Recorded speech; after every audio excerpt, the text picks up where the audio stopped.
Good morning, and as you may have noticed, the chairman and I are joined today by the CENTCOM commander, Admiral Bradley Cooper. He just returned from the front lines to see the troops and meet with allies, and this morning briefed us, just before this briefing, on the latest on all aspects of Operation Epic Fury.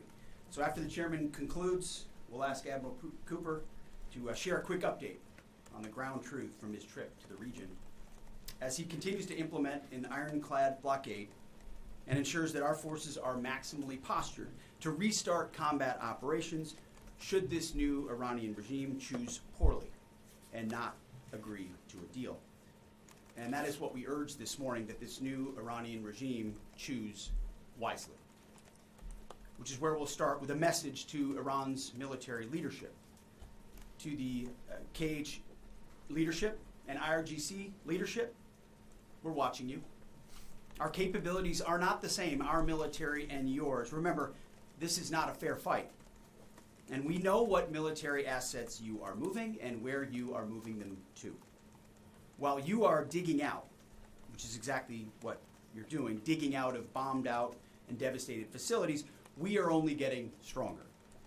You are digging out your remaining launchers and missiles with no ability to replace them. You have no defense industry, no ability to replenish your offensive or defensive capabilities. You only have what you have. You know that, and we know that. You can move things around, but you can't actually rebuild. You can dig out for now, but you can't reconstitute. But we can. We are reloading with more power than ever before, and better intelligence, even more importantly, better intelligence than ever before, as you expose yourself with your movement to our watchful eye. We are locked and loaded on your critical dual-use infrastructure, on your remaining power generation, and on your energy industry. We'd rather not have to do it, but we're ready to go at the command of our president and at the push of a button. This blockade, which the chairman will detail this morning, is the polite way that this can go. Your energy is not moving and will not move, and we can do this all day. But it's not destroyed yet. Your energy industry is not destroyed yet. You like to say publicly, Iran, that you control the Strait of Hormuz, but you don't have a navy or real domain awareness. You can't control anything. To be clear, threatening to shoot missiles and drones at ships, commercial ships that are lawfully transiting international waters, that is not control. That's piracy. That's terrorism. The United States Navy controls the traffic going in and out of the strait because we have real assets and real capabilities. And we're doing this blockade, performing it with less than 10% of America's naval power. The math is clear. We're using 10% of the world's most powerful navy, and you have 0% of your navy. That's real control, and we have a long track record of dealing with pirates and terrorists. But there is an alternative. As our negotiators have said, you, Iran, can choose a prosperous future, a golden bridge, and we hope that you do for the people of Iran. In the meantime, and for as long as it takes, we will maintain this blockade, successful blockade. But if Iran chooses poorly, then they will have a blockade and bombs dropping on infrastructure, power, and energy. And at the same time, Treasury Secretary Scott Bessent and our friends over at Treasury are launching Operation Economic Fury as well, maximizing economic pressure across the entirety of the government. To Iran, choose wisely. The world watched, and so did you, as the U.S. military moved seamlessly from major combat operations to a world-class blockade. We can make that transition again, very quickly, and even more powerfully than ever. At the direction of President Trump, the War Department will ensure that Iran never has a nuclear weapon. Never. We'd prefer to do it the nice way, through a deal led by our great vice president and negotiating team, or we can do it the hard way. We urge this new regime to choose wisely. Speaking of choosing wisely, a note to the press corps, to the American media, as I just can't help but notice the endless stream of garbage, the relentlessly negative coverage you cannot resist peddling, despite the historic and important success of this effort and the success of our troops. Sometimes it's hard to figure out what side some of you are actually on. It's incredibly unpatriotic. This same press corps, not this exact same press corps, but at least an older press corps, bent over backwards during the Biden administration to explain away the disastrous and disgraceful Afghanistan withdrawal. You called it the greatest airlift in American history. It's almost like you're cheering only for one side. This past Sunday, I was sitting in church with my family, and our minister preached from the book of Mark, the 3rd chapter. And in the passage, Jesus entered a synagogue and healed a man with a withered hand. The Pharisees came to watch. And as the scripture reads, they came to see whether Jesus, would heal him, or he would heal him on the Sabbath, so that they might accuse him.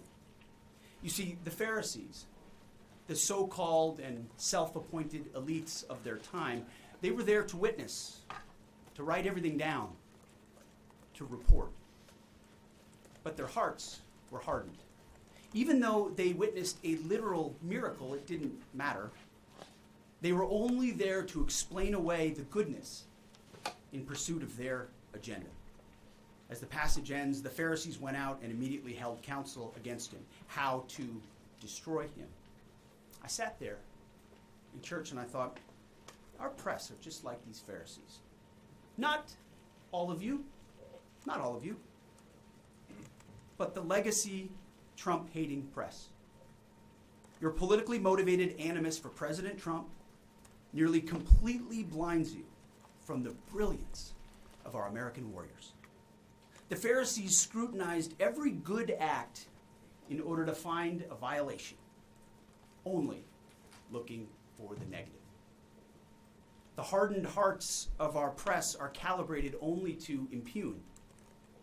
I would ask you to open your eyes to the goodness, the historic success of our troops, the courage of this president, and this historic moment for a deal that could end the Iranian nuclear threat, the incredible battlefield victory laid before your eyes, the not one, but 2 incredible rescue missions, miracles, you might say, or a locked-in blockade.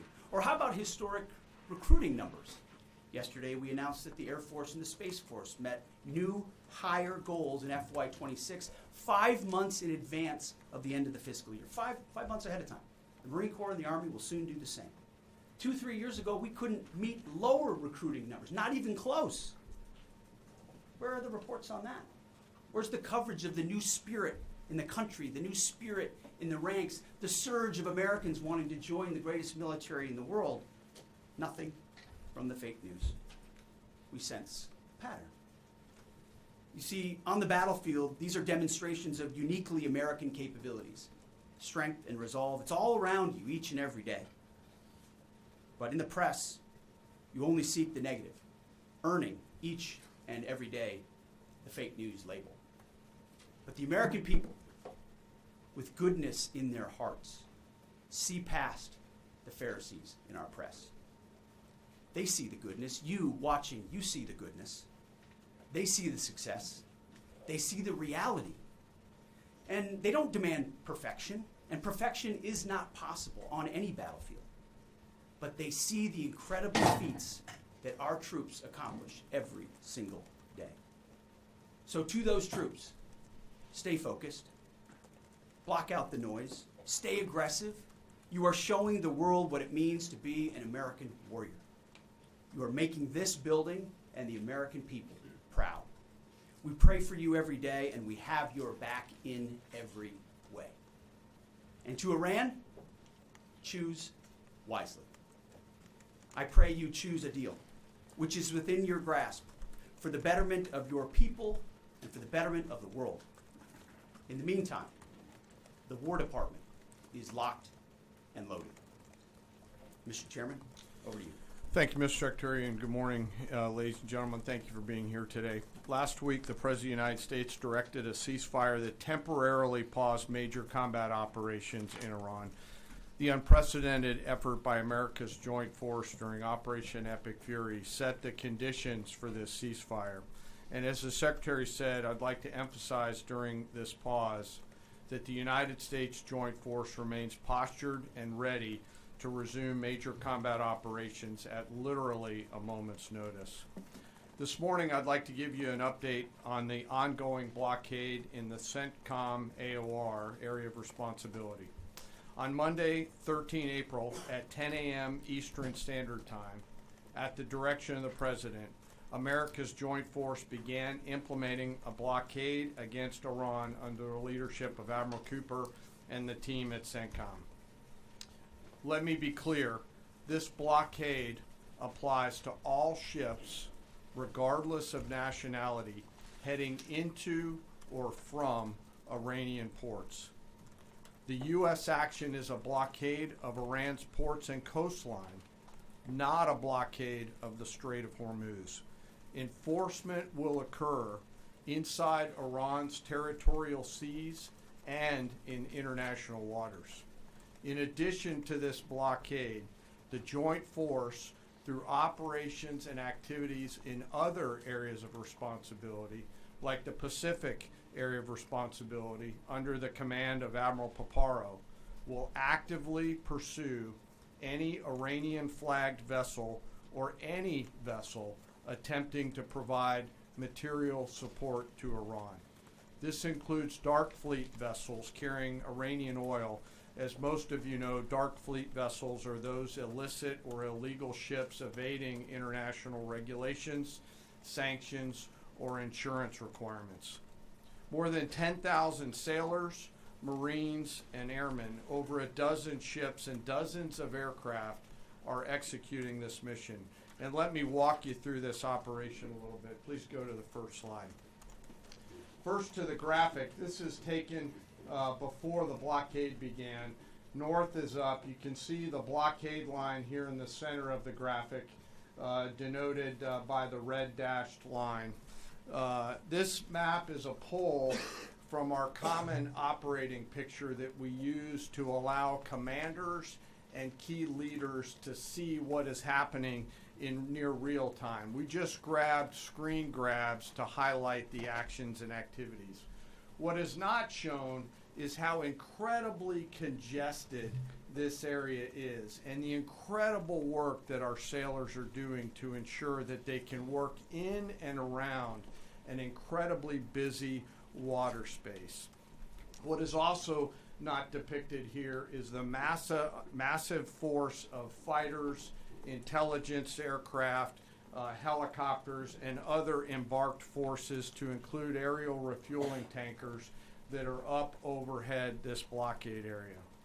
You'll note that the U.S. forces are in blue, Iranian ships are in red, and as we started this blockade, there were 7 ships of interest that were of concern for U.S. Central Command.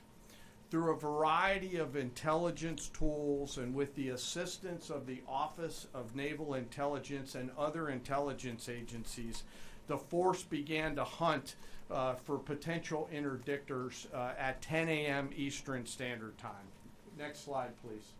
It's now 12:40 Eastern Daylight Time, 2 hours and 40 minutes into the blockade, as attempted blockade runners attempt to hop the line. U.S. forces began to commit. Out in front of them was a range of intelligence, surveillance, reconnaissance, and tactical assets. And immediately these runners began to see, sense, and feel America's combat power compressing upon them. The lead ship, normally a destroyer as depicted here, along with air power off of the USS Abraham Lincoln Strike Group, began to move towards those ships. At each point the United States Navy will transmit a warning. A young sailor, normally on the bridge of one of those destroyers, a junior officer, picks up that mic and transmits, and I quote, "Do not attempt to breach the blockade. Vessels will be boarded for interdiction and seizure transiting to or from Iranian ports. Turn around or prepare to be boarded. If you do not comply with this blockade, we will use force." And as this message is being transmitted, as I mentioned earlier, those ship masters can literally see, sense, and feel the pressure around them. It's a finely tuned machine, rehearsed multiple times, and executed now 13 times since the blockade has begun. Next slide, please. We're now 24 hours plus into the blockade. You can see the turning around of multiple ships, 12 of which stayed inside the blockade line, one of which not depicted off to the eastern side, turned around before even attempting it.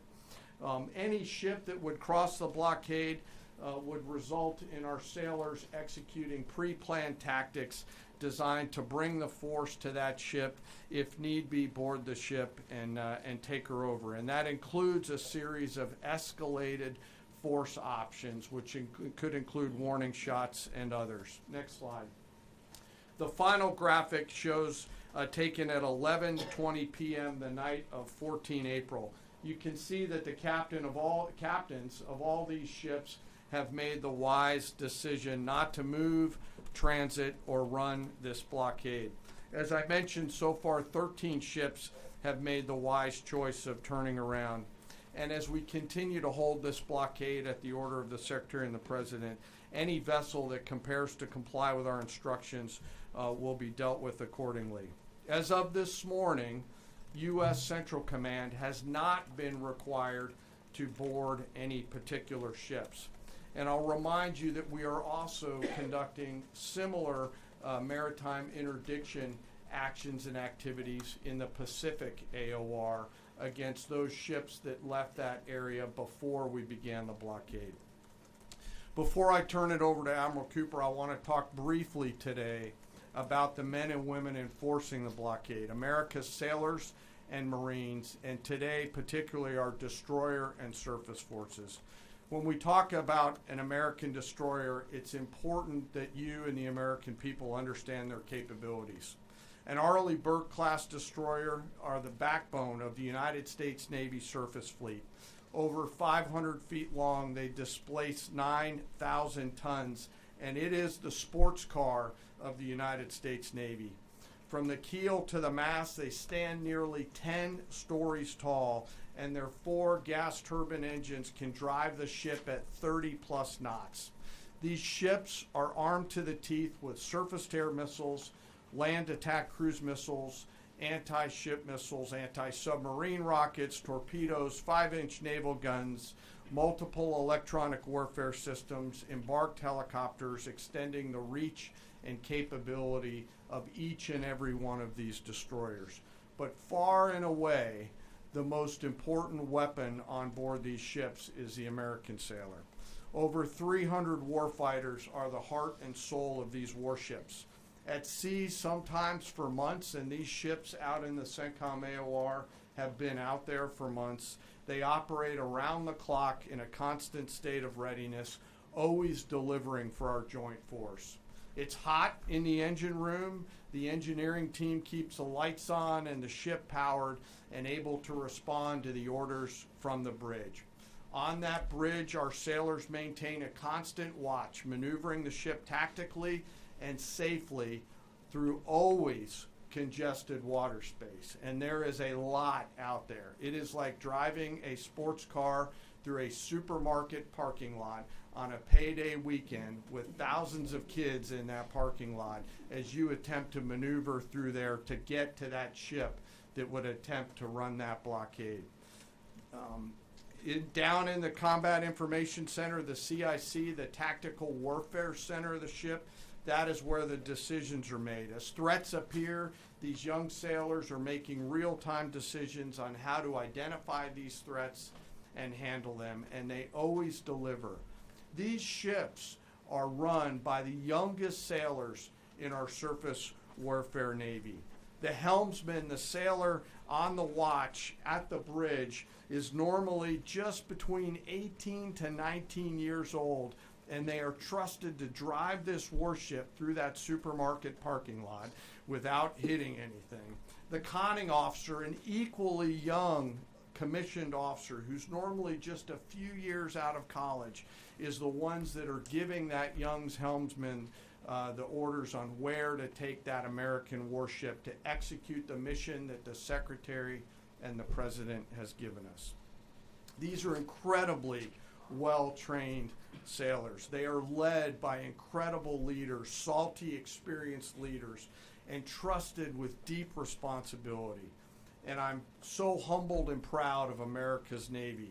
These sailors choose to take the road less traveled to go into the historic surface Navy, and they deliver every single day. Finally, as I often do, I want to highlight one of those surface sailors today and remember our fallen. Today we remember Ensign Robert Thompson of the U.S. Laffey, who died on this day in 1945 in the Battle of Okinawa. He was killed while fighting a fire along with 31 others as 2 Japanese kamikaze aircraft hit their ship. He passed away 1 week after his 22nd birthday and was posthumously awarded the Navy Cross. We remember Ensign Thompson today and all of our World War II vets who continue to give us the gift of a great example. And those surface warfare sailors who are out there doing the job right now take the courage, grit, and determination that those World War II vets gave us into these actions and activities that they're tasked to do every single day. So now I'd like to turn it over to Admiral Cooper to give us a readout of his recent trip to the region. Well, good morning, and Mr. Secretary, thank you for the kind invitation, and Chairman, great to join you. It's a real honor to be here representing the more than 50,000 American service members deployed throughout the Middle East today, supporting operations. And it's great to have the opportunity to highlight the tremendous efforts our warfighters operating forward and the important partnerships with regional allies that continue to thrive. In fact, yesterday I returned from my second trip to the Middle East in the past 15 days. 2 very different visits, one during our offensive operations against Iran, and the second, in this most recent trip, during the ongoing ceasefire. Very different. During both of my recent trips, I visited with our troops who were deployed across the region in more than 70 different locations, in a distance that largely spans between Florida and Arizona. I've long believed that every success that we have starts and ends with our people, and boy, does this shine through brightly. During these visits, I had the privilege of personally recognizing more than 100 servicemen and women for their extraordinary valor, their courage, and their initiative under fire and delivering fire. And every time I interact with these young men and women downrange, I am deeply inspired by their courage, their resilience, and their unwavering commitment. The stories are remarkable. In many cases, you've seen this play out over TV. Fighter pilots who took out Iranian missile launchers in the moments prior to their launch against Americans and our partners, and who hit key military targets in and around Tehran on the attack more than 13,000 times. I met with some of the teams that helped to bring our F-15 airmen home safely from Iran and heard first-person accounts of the stories. Absolute heroes. I spent time with our troops who are employing cutting-edge tactics and technology for the first time in warfare. I won't be able to talk about what those are, but these young men and women are breaking new ground. It's incredibly inspiring. I met with teams who launched our own one-way attack drones into Iran. These were originally Iranian-designed drones. We brought them back to America, took the guts out, put a made American stamp on them, and fired them right back to Iran. Very effective. Met with teams who are employing AI every single day to help us sift through vast amounts of information to help us make decisions faster. And importantly, humans are always in the loop in this process. I met with our Space Force teams and our cyber specialists, whose work cannot be discussed, but who serve with indispensable impact. I met with our logisticians and sustainers all over the region. There is just no military that executes logistics like the U.S. military.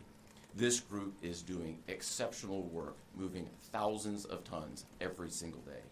I met with our air defenders who shot down Iranian ballistic missiles. My message for this group in particular is that their actions most certainly saved thousands of lives across the Middle East during Epic Fury. And all told, my personal assessment is, after these couple of trips, is our troops are highly motivated, they're focused, they're vigilant, and they're ready. And they're using this time to do a couple of things. We're rearming, we're retooling, and we're adjusting our tactics, techniques, and procedures. There's no military in the world that adjusts like we do, and that's exactly what we're doing right now during the ceasefire. A little note about partners.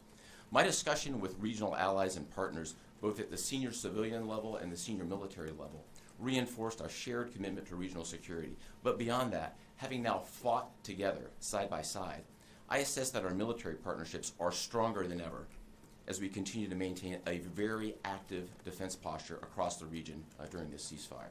And that posture stretches across the entire Arabian Peninsula, and it runs from northern Iraq all the way down into the northern Arabian Gulf. In creating the largest air defense umbrella in the world across the Middle East, we embedded specially trained U.S. military air defenders alongside our partner nation soldiers, side by side, literally side by side. And to give you a sense of their contribution and impact, the King and Crown Prince of Bahrain both personally knew our soldiers by name. These leaders expressed appreciation for our service member who continue to stand shoulder to shoulder with our partners in support of regional defense. And this is a sentiment that is widely shared across every Gulf ally. I heard this message over and over again, which is, we stand with you.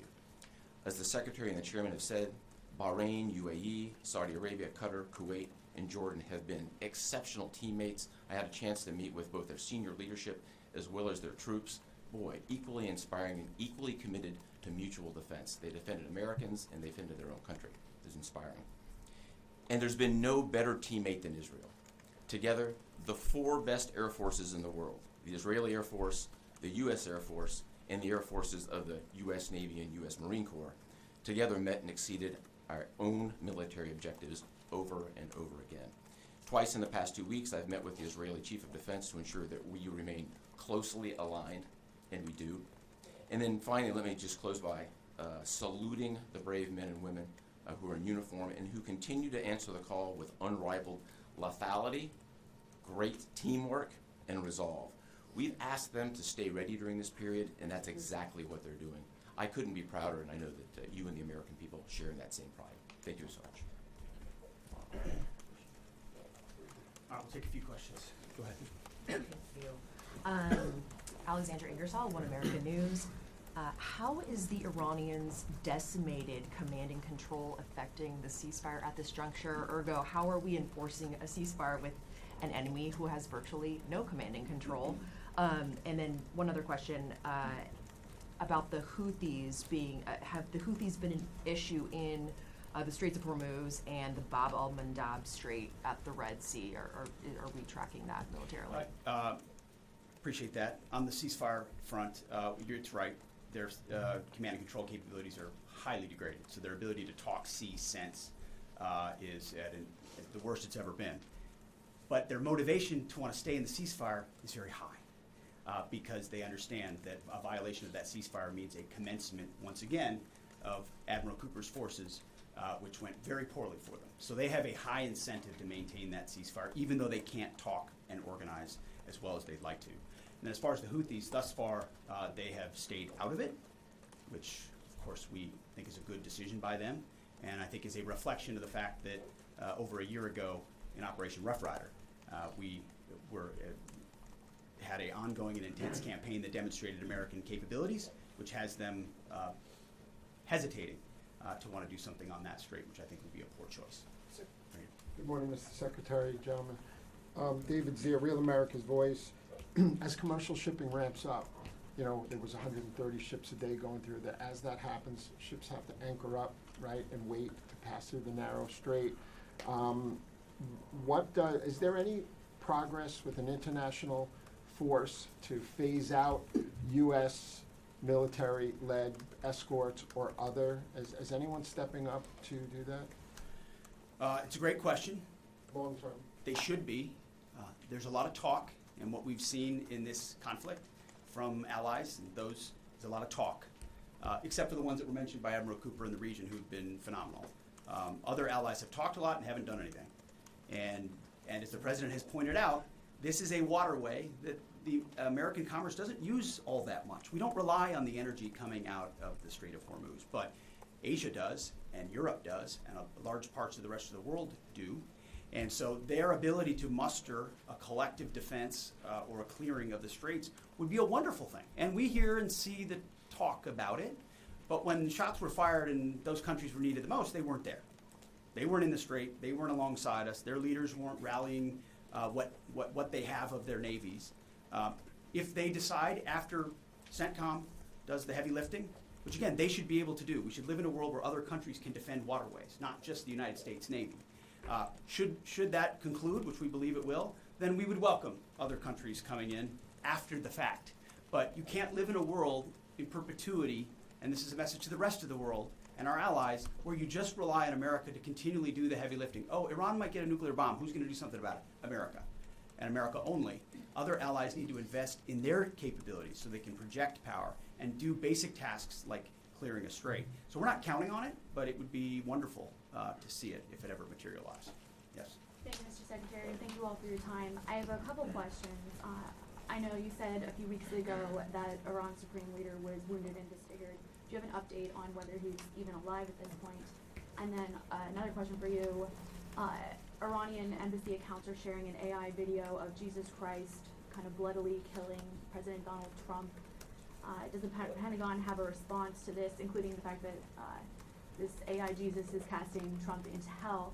And then finally, for Admiral Cooper, could you speak to us about the morale of the American service members that you're seeing in the Middle East? I think Americans are really interested in what their experiences and testimonies are like. As far as the status of the individual you mentioned, I believe it's the same.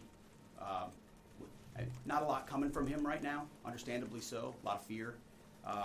Believed to be alive, wounded, and disfigured. Status remains the same. As far as a video like that, of course, that's disgusting and detached from reality.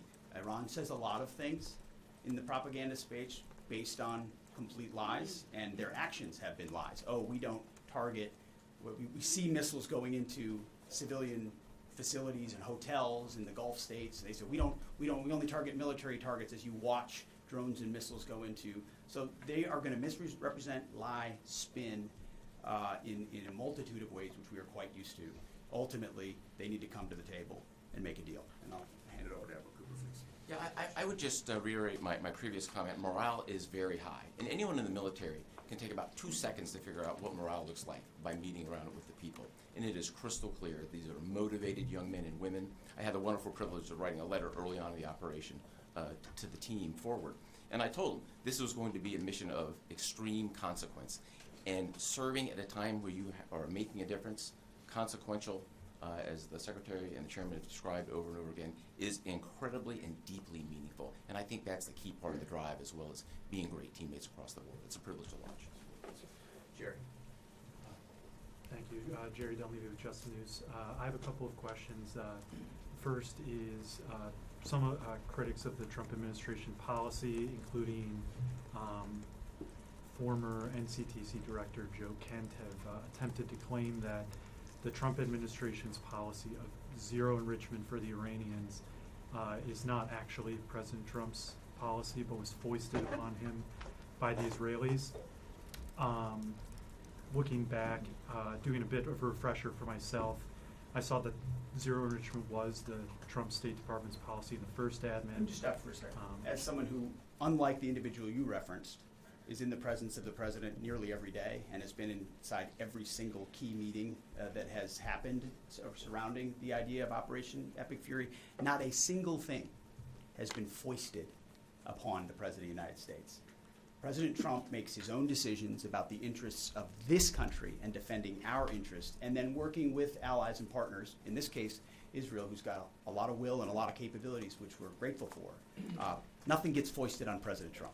So those people who are not in those meetings who like to say things about that are just flat wrong.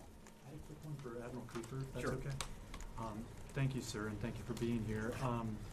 So during Operation Epic Fury, 13 U.S. service members have lost their lives.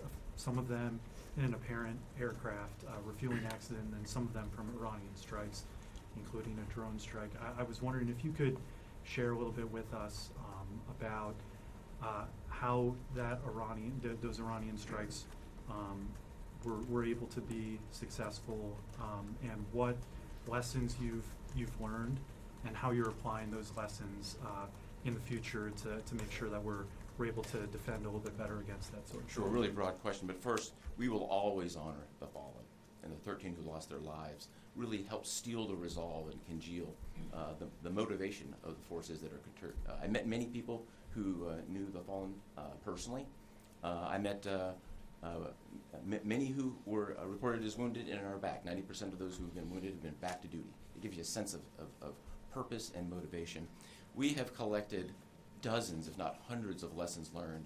And as we sit here right now, the Joint Force across the board is taking them and very tactically applying them right now, right here, right now. If I think about a football analogy, if it's halftime or between the third and fourth quarter, great teams are always adjusting, and we are certainly a great team, and that's what we're doing right now, taking the lessons and applying them in a meaningful way. What those are, I'm not going to talk about.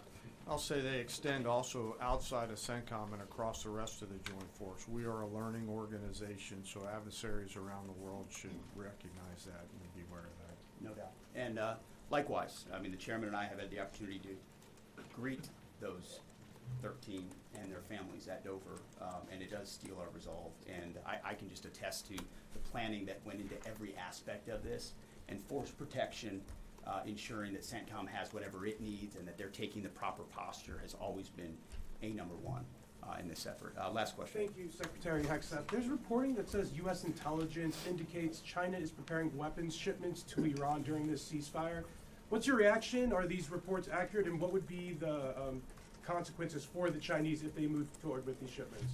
Well, as you know, President Trump has a very strong and direct relationship with President Xi, and they've communicated on that, and China has assured us that that indeed is not going to happen, and in the spirit of the meeting they'll have next month.